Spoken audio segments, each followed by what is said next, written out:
ఎమోషనల్గా కాదు సార్, మీరు సమాజంలో ఇన్ని బాధలు చూస్తూ ఉంటారు, మీకు సహాయం చేయాలనిపిస్తా, మీకు నిస్సహాయత రాదా చెప్పండి? ఏదో ఒకటి చేయాలనిపిస్తుంది కదా. మరి నా దగ్గర ఇంత డబ్బు ఉన్నప్పుడు, ఇంత పేరున్నప్పుడు ఎమోషన్ లేకుండా మనుషులు ఎందుకుంటారు చెప్పండి? ఎమోషన్ అంటే కోపం అని కాదు కదా. మీరు చెప్పండి సార్, నాకు మీరు ప్రశ్న అడిగినప్పుడు నాకు మీరు సమాధానం చెప్తే నేను సంతోషిస్తాను. కోపమా ఎమోషన్ అంటే? వేదన సార్. మీరు చెప్పండి, హాస్పిటల్లో నీలోఫర్ హాస్పిటల్ కానీ గవర్నమెంట్ హాస్పిటల్ కానీ వైద్యం అందుకొని చనిపోతుంటే నాకు బాధగా ఉంటుంది వాళ్ళని చూస్తే. నేను ఇక్కడ అద్దాల మేడల్లో కూర్చొని వాళ్ళని చూస్తూ పర్లేదులే అని చెప్పి నేను ఇక్కడ సుఖంగా అన్నం తినలేకపోతున్నాను. నాకు బాధగా ఉంది. ఆ బాధలోని భాగమే తప్ప ఇంక వేరే ఏం కాదు.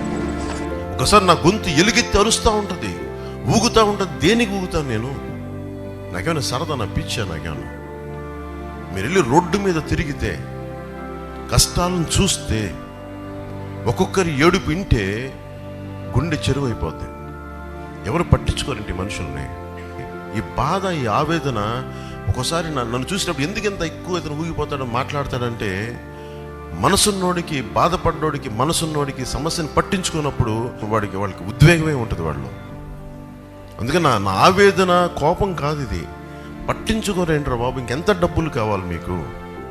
ఎన్ని వేల కోట్లు కావాలి? ఎన్ని వేల ఎకరాలు కావాలి?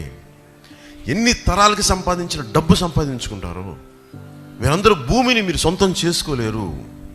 ఏ రోజుకైనా భూమే మిమ్మల్ని సొంతం చేసుకుంటుంది.